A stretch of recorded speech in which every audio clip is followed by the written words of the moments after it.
Ang kwentong ito ay mangyayari pagkatapos talunin ni Goku si Frieza sa planetang Namek. Matapos niyang patayin si Frieza, nagsimula si Goku na maghanap ng paraan para makalabas sa planeta. Nakita niya ang isang space pod at napagtanto niyang, ito na lamang ang kanyang pag-asa bago sumabog ang planeta. Hindi alam ni Goku kung ano ang kanyang pinindot, at mabilis din niyang pinindot ang enter at pumasok siya sa space pod. Nagsimula itong lumayo mula sa planet Namek, at sumabog na ang buong planeta dahil sa isang malakas na shockwave. Dahil sa shockwave, nabuo ang isang maliit na black hole kung saan pumasok ang spaceship ni Goku. Wala siyang kaalam-alam, nagawa niyang lumipat mula sa isang mundo patungo sa isa pang mundo na kilala bilang mundo ng Naruto. Sa loob ng mundo ng Naruto Shippuden, pumasok siya sa isang timeline kung saan kakatapos lang lumaban ni Jiraiya kay Pain, at napatay ni Pain si Jiraiya. Mula doon, lumubog ang katawan ni Jiraiya sa ilalim ng tubig, at nagpasya si Pain na hanapin si Naruto at isakatuparan ang susunod niyang hakbang, at patayin ang sinumang haharang sa kanyang daan upang mahuli si Naruto at makuha ang Tailed Beast Chakra. Nang namatay na si Jiraiya, si Naruto at ang Team 7 ay pauwi na sa Hidden Leaf Village. May kutob na nga si Naruto na may nangyari kay Jiraiya. Hindi niya maipaliwanag kung ano, ngunit ramdam niyang may nangyari dito. Habang sila'y tumatakbo pabalik sa Hidden Leaf Village, nakita nila ang isang space pod na bumagsak malapit sa kanila. Nagulat sila at sinabi ni Naruto, ano ito? Hindi yata tama na lumapit tayo dyan, Naruto. Mga tanga, ano ba ang ginagawa ninyo? Hindi ba ninyo nakikita, may nakahandusay dyan, kailangan natin siyang tulungan. Nang lumapit na ang Team 7 sa space pod, nakita nilang walang malay si Goku. Malubha ang kanyang kalagayan dahil sa laban nila ni Frieza at marami siyang sugat. Nakita nila na malapit na siyang mamatay. Ang tanging plano nila ay dalhin siya agad sa Hidden Leaf Village para siya ay magamot. Wala silang ideya kung sino siya, hindi nila alam kung alien ba siya o taga-Earth. Ang nakita lang nila ay isang taong sugatan at nakahandusay, kaya nagpa siya ang Team 7 na dalhin siya sa Hidden Leaf Village. Pagdating nila, dinala nila siya agad sa emergency room kung saan naroon si Tsunade, ang Hokage, para tumulong. Nabalitaan niyang may dala silang sugatan at mula doon, ginamot nila ang sugat ni Goku at ginawa ang lahat ng kanilang makakaya para siya ay gumaling. Ngunit, may isang bagay na napakakakaiba, na napansin nila, na si Goku ay walang chakra na lumalabas mula sa kanya, kahit siya pa ay humihinga. Dahil sa mundo ng mga shinobi, ang nadarama lamang nila ay chakra at si Goku ay walang chakra, dahil ki ang gamit niya. Hindi nila madama ang ki, kaya nagtaka sila kung patay na ba siya, pero gumagalaw pa siya. Ano ba ang nangyayari at bakit wala siyang chakra? Hindi ko maunawaan, natagpuan ko lang siya na ganito, Hokage. Sige, aalamin ko, at gagawin namin ang lahat para maging maayos siya, at salamat sa pagdala sa kanya dito, Naruto.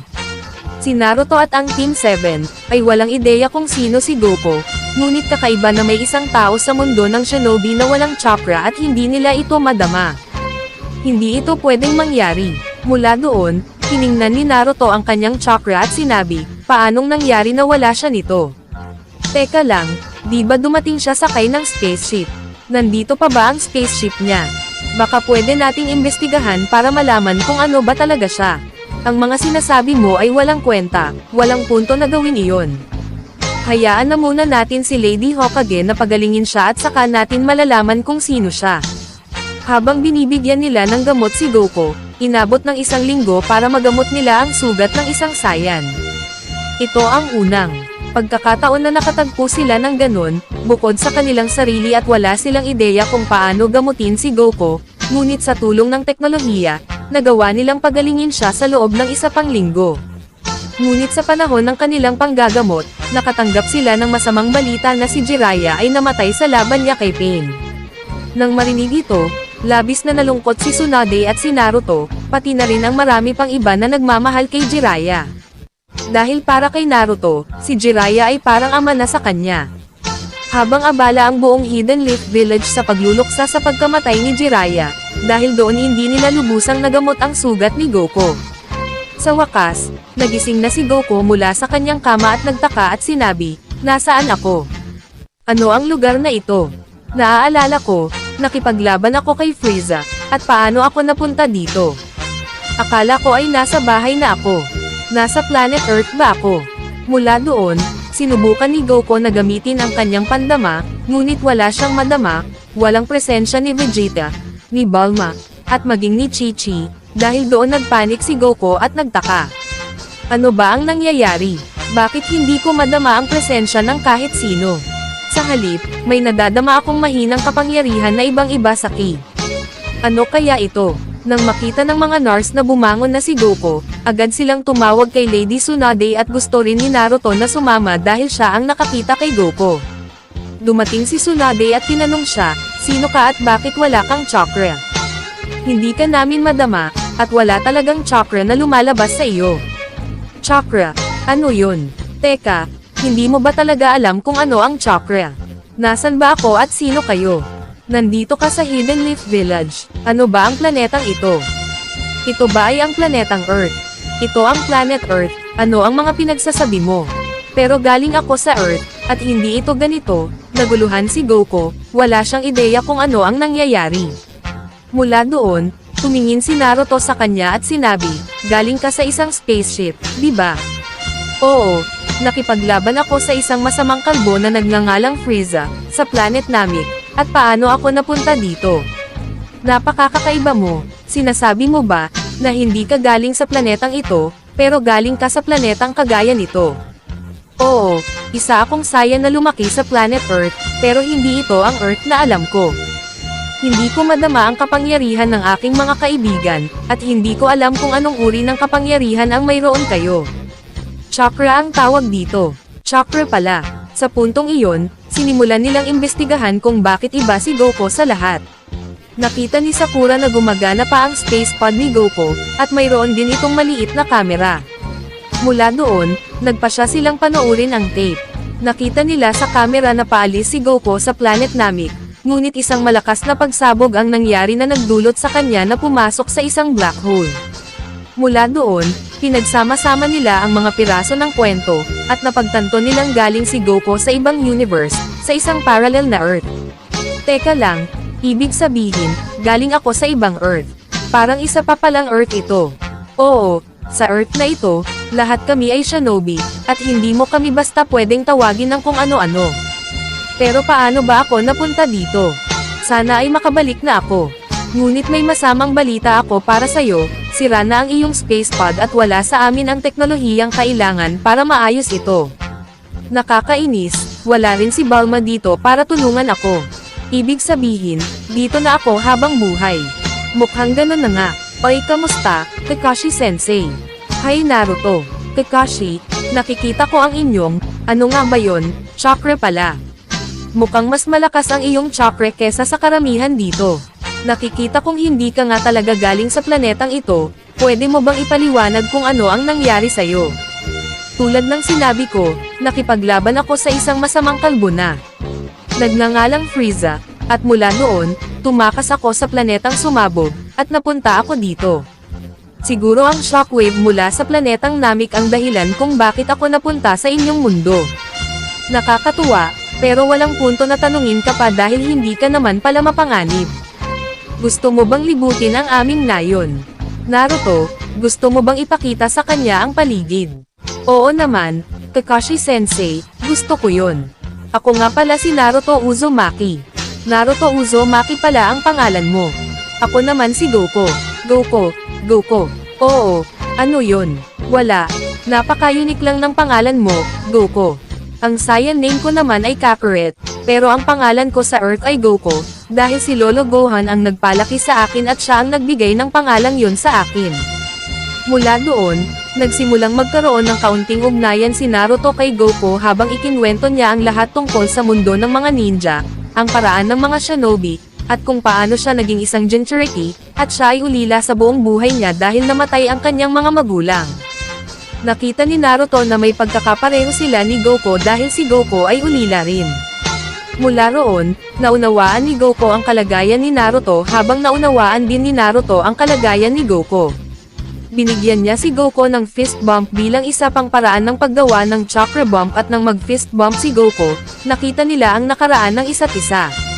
Nakita ni Naruto ang nakaraan ni Goku at nalaman niyang siya ay isang Saiyan mula sa planet Earth, at nakita naman ni Goku ang lahat ng sakit na pinagdaanan ni Naruto at sinabi niyang, marami kang pinagdaanang masasakit na sandali. Pasensya na tungkol dyan, Naruto. Ayos lang, hindi naman malaking bagay yan. Gusto mo bang kumain ng ramen? Gusto ko sana, pero halos hindi ako makagalaw. Oo, dahil hindi ka pa lubusang magaling.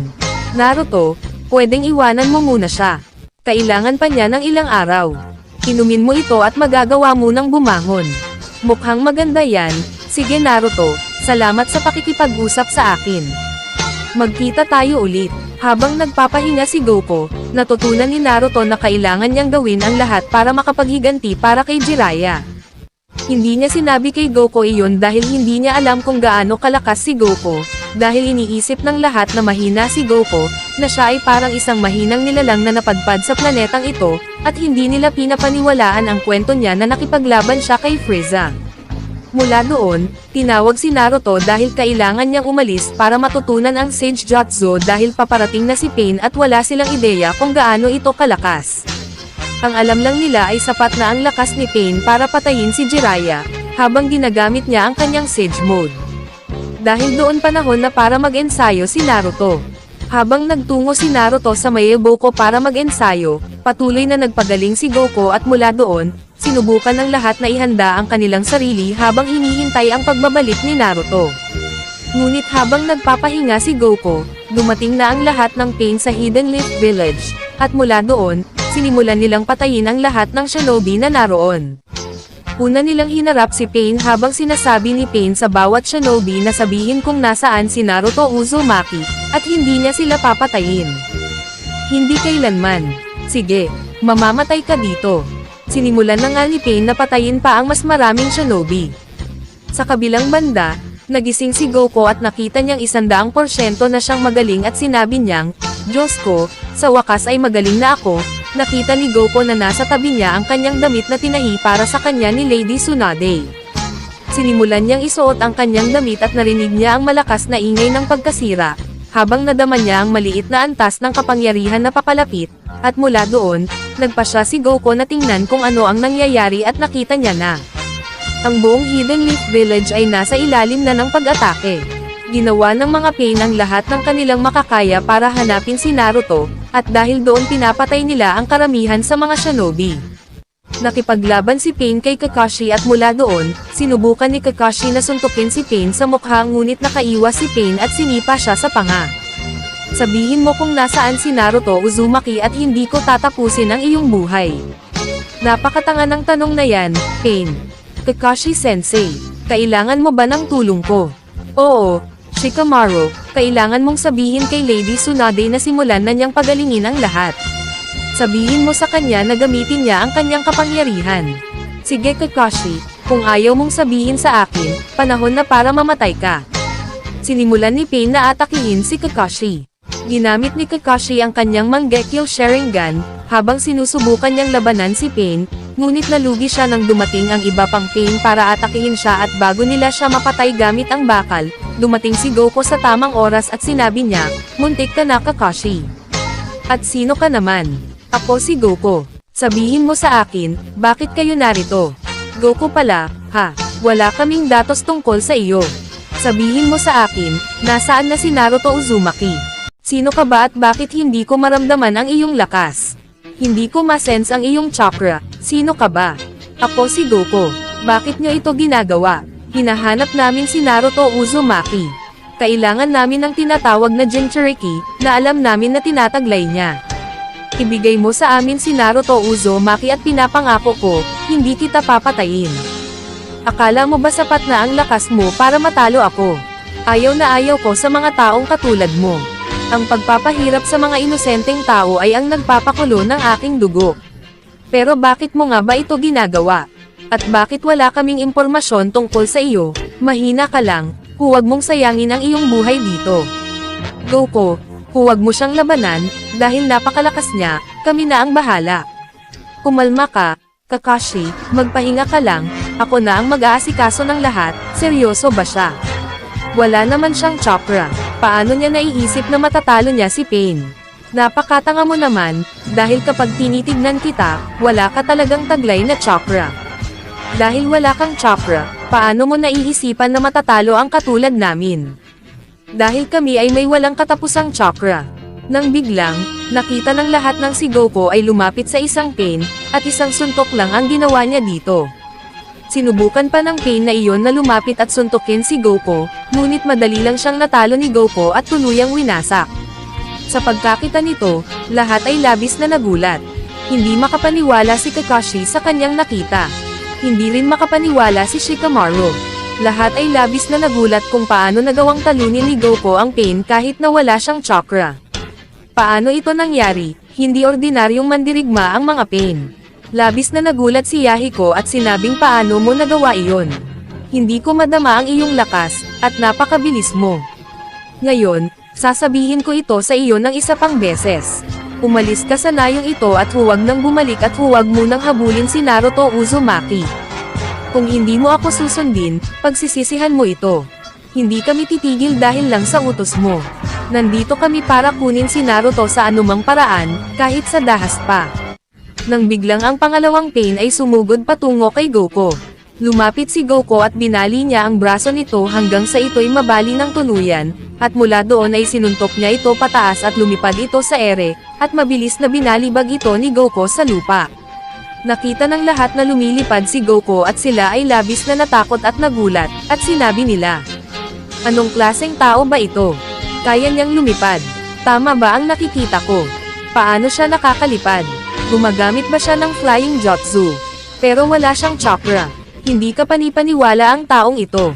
Ano ba talaga siya? Goku, ano ka ba talaga?" Sa pagkakataong iyon, bumaba si Goku at isang suntok lang ang ginawa niya sa isa pang pain at namatay na ito. 4 na lang ang natitirang pain. Habang si Yahiko ay walang ideya kung ano ang ginawa ni Goku at sinabi, "Ano ba talaga ang pagkatao mo? Ako si Goku. Isa akong Saiyan na pinalaki sa planetang Earth. Isang Saiyan. Ano iyon? Hindi ako isang shinobi katulad nyo at maniwala ka, hindi mo gugustuhin na labanan ako. Bibigyan kita ng isang huling pagkakataon, pain. Umalis ka at huwag nang bumalik." Hindi kami aalis. Agad na sumugod si Pain at ginamit niya ang kanyang almighty push na nagpatilapon kay Goku sa itaas. Bumagsak si Goku sa lupa ngunit nang siya'y tumayo, nakita niya ang lahat ng 4 na pain na nakapaligid sa kanya at nagsimula na ang kanilang labanan. Nakita ni Goku na si Yahiko ang pangunahing kalaban kaya't ibinalim niya ang kanyang atensyon sa kanya, at agad na sumugod siya patungo kay Yahiko. At ganun din ang ginawa ni Yahiko at nagbanggaan ang kanilang lakas sa isa't isa habang sila'y naglalaban ng paulit-ulit. Sa bawat suntok na dumadapo, ang buong nayon ay nayanig ngunit hindi maunawaan ng lahat ang kanilang nakikita. Sa unang pagkakataon ay nasaksihan nila ang isang hindi shinobi na tinalo ang isa sa pinakamalakas na shinobi na nabuhay. Alam ng lahat kung gaano kalakas at nakakatakot si Pain, at ngayon siya ay nahihirapan makipaglaban kay Goku. Sino ba talaga si Goku? Wala nga silang ideya kung gaano kalakas ang isang Saiyan. Si Goku, sa kabilang banda, ay nakikipaglaban mag-isa laban sa Pain at pinabagsak niya ito patungo sa lupa. Ngunit bago pa man makagawa ng susunod na hakbang si Goku, nakita ito ng isa pang Pain at sinipa siya sa mukha. Sinubukan muli ni Goku na tamaan ito, ngunit nabasa niya ang lahat ng galaw ni Goku at madali niyang nakontra ito. At mula noon, ginamit niya ang kanyang almighty pull na sinusubukang saksakin si Goku, ngunit ginamit ni Goku ang kanyang kamay para basagin ang kutsilyo na parang wala lang. Nagulat siya habang si Goku ay gumawa ng backflip at sinabing paano niya nababasa lahat ng aking galaw.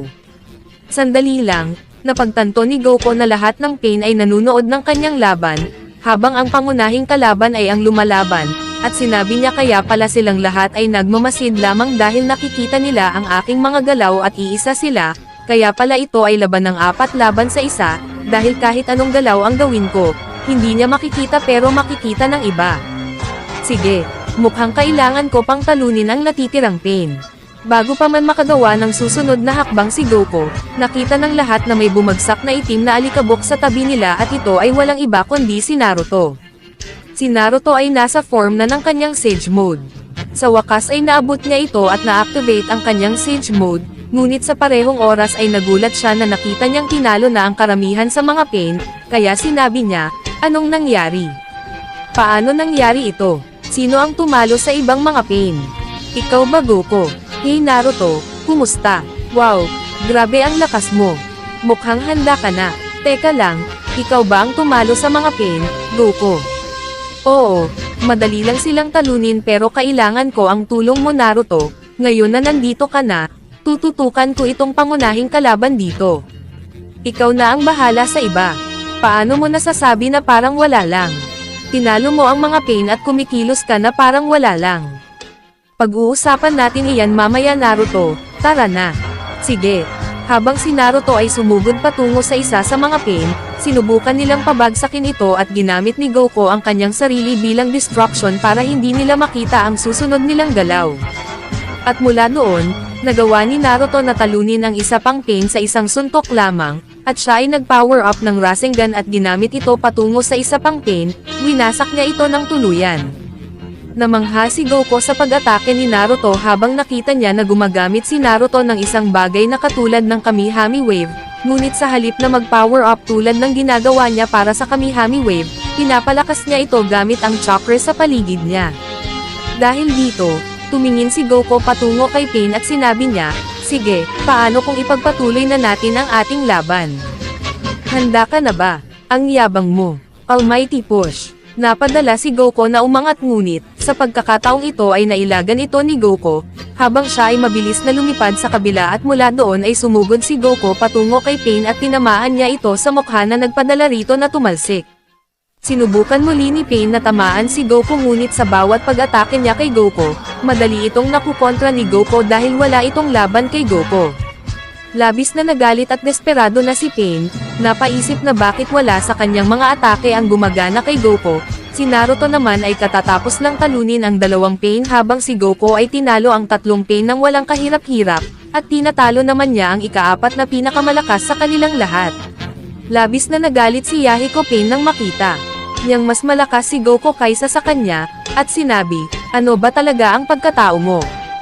Paano ka naging ganyan kalakas? Wala kang chakra, kumpara sa amin ngunit kaya mo pa rin maging ganito kalakas. Wala kang kwenta. Sinabi ko na sa iyo dati, ako ay isang Saiyan mula sa planetang Earth, at ngayon gagawin ko ang lahat ng aking makakaya upang protektahan ang nayong ito.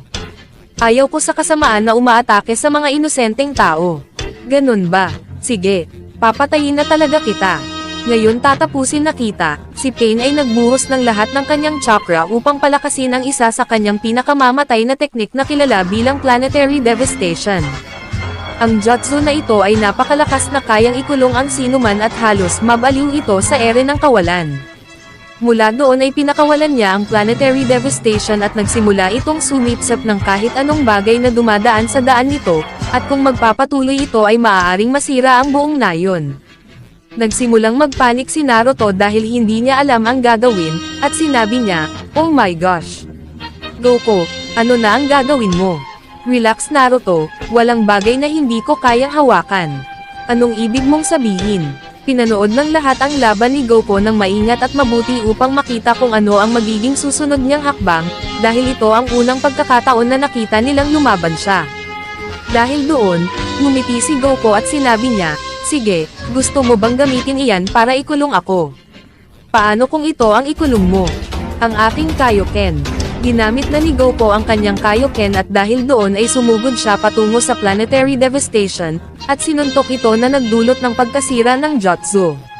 Napatulala si Pain dahil hindi siya makapaniwala na nagawa iyon ni Goku, dahil doon napansin ni Naruto at Goku na wala ng lakas si Pain dahil sa tuwing gumagamit siya ng malakas na jutsu, hindi siya makakagamit ng susunod na jutsu sa loob ng susunod na 2 minuto.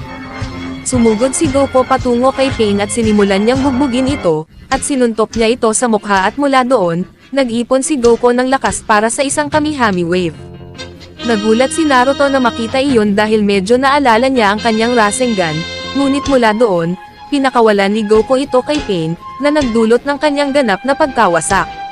Nagawa ni Goku na tapusin si Pain ng walang kahirap-hirap habang hindi makapaniwala ang lahat sa kanilang nakita, ngunit sa parehong oras, napansin ni Naruto na may isa pang Pain na nagtatago sa kagubatan, na walang iba kundi si Nagato, ang nagkokontrol sa lahat ng mga pain. Nagtungo sina Goku at Naruto doon at pagdating nila, nakita nila si Nagato kasama si Conan. Mula doon, tumingin si Nagato sa kanya at sinabi, "Sabihin mo sa akin, ano ka ba talaga, Goku? Bakit sobra mong lakas? Nagawa mong sirain lahat ng aking mga pain na parang wala lang." Sinabi ko na dati, ako ay isang saya na pinalaki sa planetang Earth. Hindi ito ang aking tahanan, ako ay mula sa ibang universe, ngunit narito ako upang protektahan ito hanggang nandito ako. Ngayon, alam nyo na wala kayong pag-asang manalo sa akin kahit pa dito. Sandali lang Goku, may gusto akong makita. Habang nagtitigan sina Nagato at Naruto, at mula doon, nag-usap sila. At tulad ng sa official canon, nagawa ni Naruto na kumbinsihin si Nagato na makita ang liwanag dahil napagtanto niyang mali siya. At mula noon, nakita niya kung gaano kalakas si Goku at kung gaano kadalisay ang puso nito, nagpa siya si Yahiko na maging mabuti habang ginamit niya ang Jutsu upang buhayin ang lahat, ngunit bago niya magamit ang Ring of Rebirth, sinabi sa kanya ni Naruto na gusto niyang ibalik din si Jiraiya. Binanggit ni Nagato na hindi na niya na mababalik si Jiraiya, dahil si Jiraiya ay masyado ng malalim upang makuha ang kanyang katawan, siya ay nasa malalim na bahagi ng karagatan. Kaya ko siyang kunin. Hintayin niyo ako, ano? Kaya mo. Oo, kaya ko. Sabihin mo sa akin, nasaan siya ng eksakto.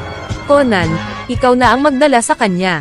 Sige, agad na dinala ni Conan si Goku kung saan nila pinatay si Jiraiya, dahil si Goku ay isang Saiyan, kaya niyang huminga ng mas matagal kaysa sa mga tao at mula doon, sumisid si Goku at nakuha niya ang katawan ni Jiraiya.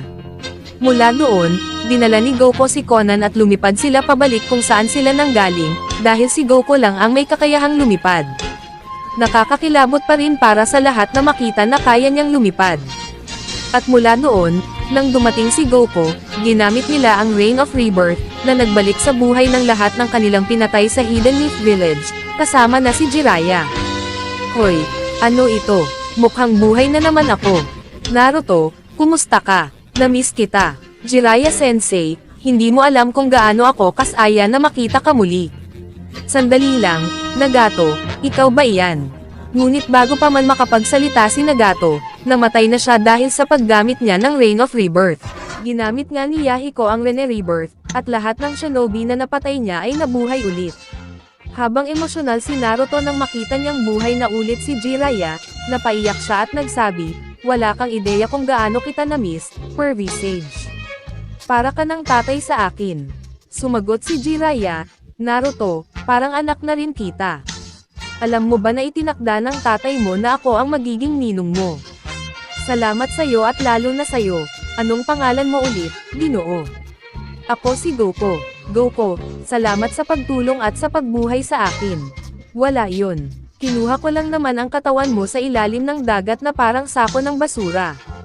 Kahit ano pa man yun, nailigtas mo ang buong Shinobi World kasama na ang Hidden Leaf Village. Utang namin sa'yo ang buhay namin. Dapat kay Naruto ka magpasalamat, dahil siya ang nagkumbinsi kay Yahiko. Ako lang ang gumalaw, at siya ang nagpaalala kay Yahiko na gamitin ang Ring of Rebirth, ayun ba ang tawag doon?" "Oo, tama yun. Salamat sa inyong dalawa. Sobra akong nagpapasalamat."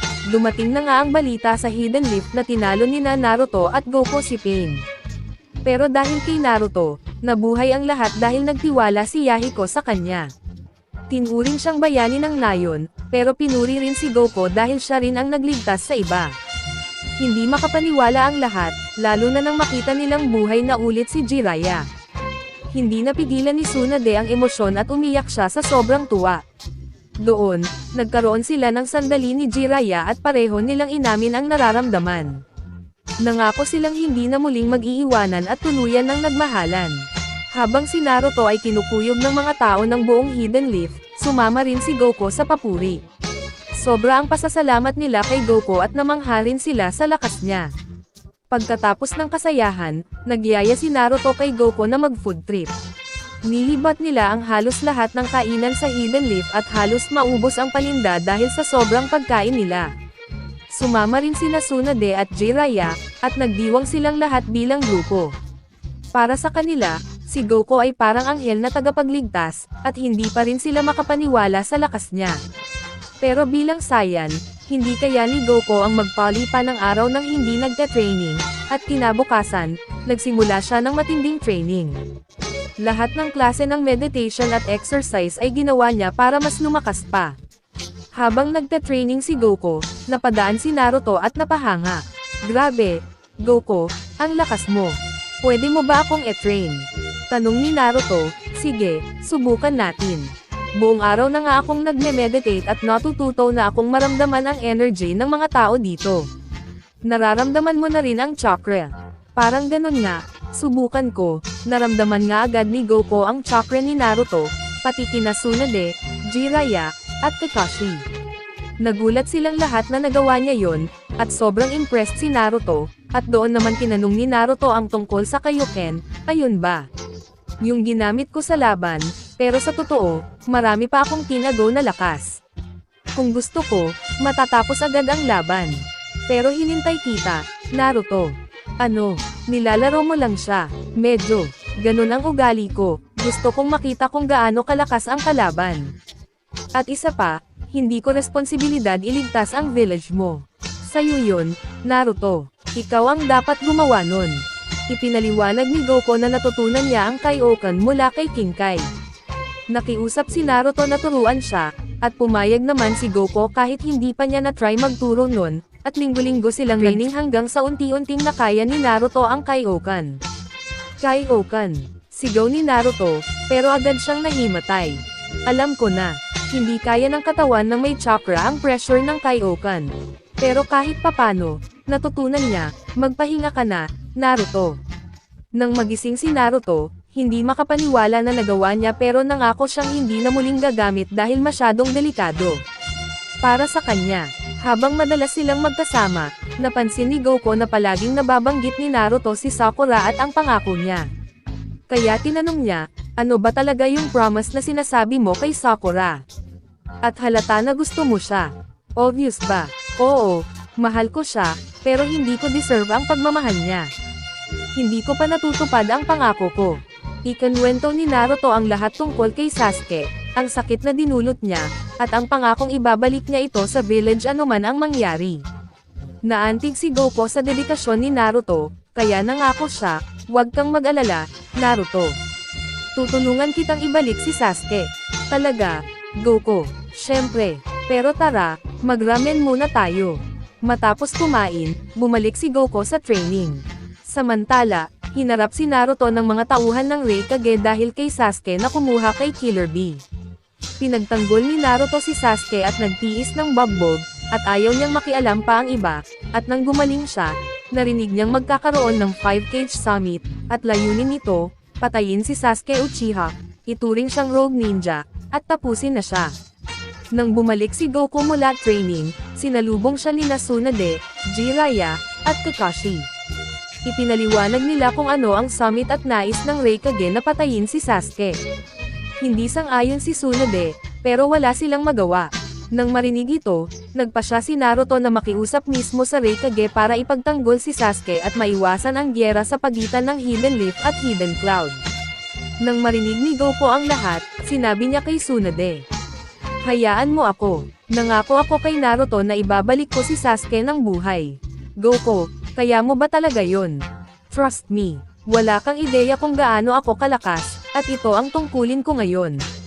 Pumayag si Tsunade at umalis papuntang summit, habang si Goku naman kinausap si Naruto.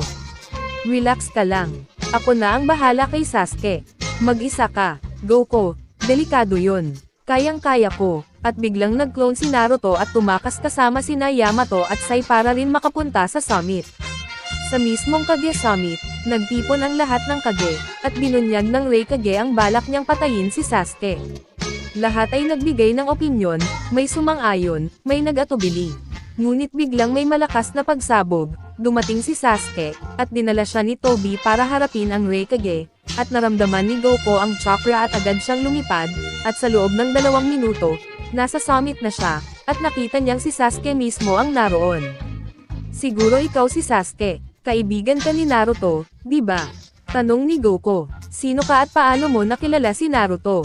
Tinutulungan ko siya. At kung ikaw si Sasuke, sumama ka na sa akin. Ibabalik kita. Walang hiya ka. Chidori. Sinubukan ni Sasuke tusukin si Goku, pero walang epekto. Ano ito? Hindi mo ako kayang saktan. Hindi ako shinobi. Isa akong Saiyan. Sa hina mo, wala akong gagawin para hindi ka mamatay. Walang hiya ka. Tingnan mo kung kakayanin mo ito. Ginamit ni Sasuke lahat ng jutsu at pati Mangekyo Sharingan, pero hindi pa rin tinablan si Goku. Anong klaseng tao ka? Isang huling pakiusap, Sasuke. Huwag ka nang lumaban. Sumama ka na sa akin. Nandito ako para tumulong. Lumayas ka. Wawasakin ko ang Hidden Leaf, si Naruto, at lahat ng haharang, kasama ka. At ipinakita ni Sasuke ang Susanoo niya. Kung yan ang magpapasaya sa'yo, sige lang. Pero maniwala ka, wala yang epekto sa akin. So pipilitin mo talagang harangan ang daan ko. Sige, wawasakin kita. Ayoko sanang kalabanan ka, Sasuke. Maniwala ka, hindi mo gugustuhin ito. Nandito lang ako para isama ka. Tutulungan kitang maintindihan ang lahat at aayusin natin ang lahat, bahala ka dyan. Biglang nagpakawala si Sasuke ng Fireball Jutsu kay Goku pero parang wala lang iyon at tinabig niya na parang hangin. Hindi pa rin tumigil si Sasuke at ginamit ang Mangekyo Sharingan habang sinusubukan pang ilagay sa ilusyon si Goku, pero nag-power up si Goku gamit ang kanyang ki at nabasag niya ang ilusyon. Lahat ay nagulat at hindi makapaniwala pati si Sasuke. Gusto mang tumulong ng mga kasama niya ay pinigilan niya ang mga ito at sinabi na siya na ang bahala. Tumingin si Sasuke at sinabi, mukhang ayaw mo talagang makinig. Kung ganoon, oras na para gamitin ko ang Susanoo. Sumagot si Goku, gamitin mo ang kahit anong gusto mo, Sasuke, dahil hindi iyan gagana sa akin. Kaya kitang talunin. Ayoko lang makipaglaban pero kung pipilitin mo ako, hindi ako magpipigil dahil isa akong Saiyan. Saiyan? Ano iyon? Hindi ako shinobi kung napansin mo. Nararamdaman mo ba ang chakra ko? Hindi, di ba? Pero ako nararamdaman ko ang sayo at kumpara sa lakas ko napakalayo mo. Umatras ka na, bata. Wala kang laban sa akin, bahala ka dyan. Ginamit ni Sasuke ang isa sa pinakadelikadong teknik ng Uchiha na may sabay na malakas na depensa at opensa at direkta niya itong pinakawalan kay Goku. Pero sinalo lang iyon ni Goku gamit ang isang kamay at nabasag niya ito.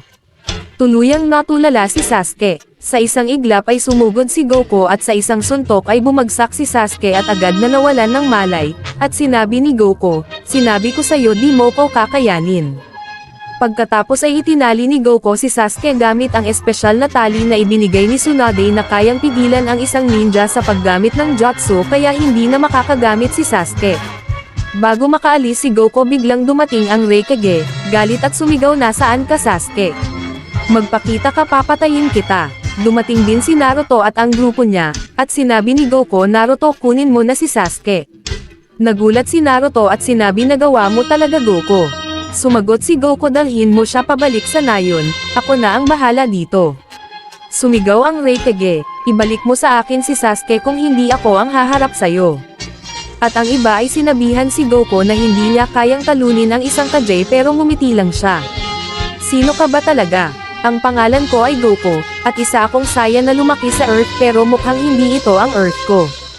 Napunta ako sa mundo ninyo dahil sa isang misyon at ngayon ay naipit ako dito. Wala akong pakialam sa kwento mo, ibalik mo si Sasuke Uchiha ngayon na. Sumagot si Goku, hindi maaari, nangako ako kay Naruto na ibabalik ko siya sa Hidden Leaf, at biglang sinabi ng Hokage, huwag ninyo akong isama dyan at kung ako sa inyo huwag ninyo kalabanan si Goku. Goku, oo, kapag nilabanan ninyo siya huwag ninyo akong sisihin kapag natalo kayo.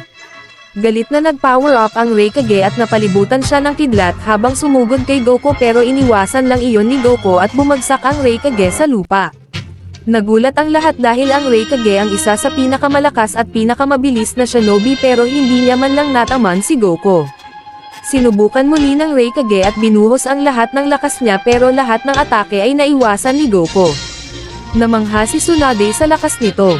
Sinabi ng Raikage, gagamitin ko na ang buong lakas ko. Tinanong niya ang ibang Kage, may kikialam ba kayo? Sumagot si Goku, ako si Goku, galing ako sa Earth, isa akong Saiyan, hindi ako shinobi at ayoko sanang makipaglaban sa inyo. Pero hindi sila nakinig at sinabing mamamatay din siya dahil nakialam siya kay Sasuke. Muling sumugod ang Raikage pero sinipa siya ni Goku sa likod at tumilapon ito sa mga bato. Sumali si Gaara at ginamit ang kanyang buhangin habang sinubukan siyang pigilan gamit ang jutsu pero hindi man lang siya natinag. Sabay na nagpakawala ng malalakas na atake si Gaara at iba pa pero gamit ang lakas ng hangin at ki ay pinakalat lang ni Goku ang mga iyon.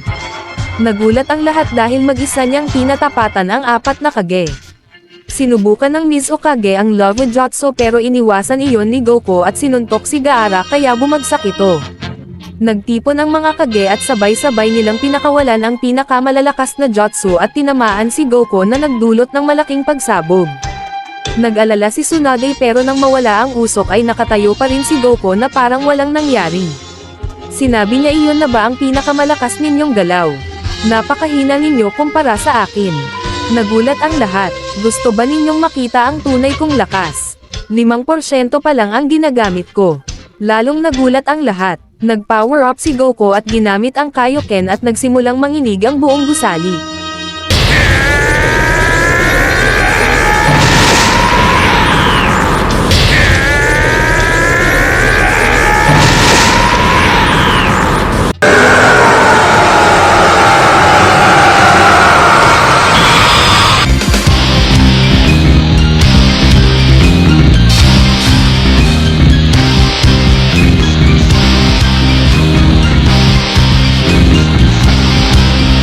Ipinakita niya ang anyong Super Saiyan at naging ginto ang kanyang buhok. Ito ay pasilap lang ng tunay kong kapangyarihan. Kahit 0.2% lang ang gamitin ko sa anyong ito sapat na para talunin kayo. Hindi makapaniwala ang lahat. Bumalik siya sa normal na anyo at sinabi wala itong saysay. Sa loob ng ilang segundo ay isa-isa niyang pinabagsak ang mga kage maliban kay Tsunade. Tinanong siya ni Tsunade, ano ka ba talaga? Sumagot siya, isa akong Saiyan at malayo ang pagitan ng lakas ko sa inyo, at biglang may nagsalita at nagpakilala bilang Madara Uchiha at sinabi ibigay ninyo si Naruto Uzumaki. Kailangan ko ang Jinchuriki para sa project ko, at kapag hindi ninyo siya ibinigay magsisimula ang ika-4 na dakilang digmaang ninja ngayon, at dahil doon, sobrang nagulat ang lahat.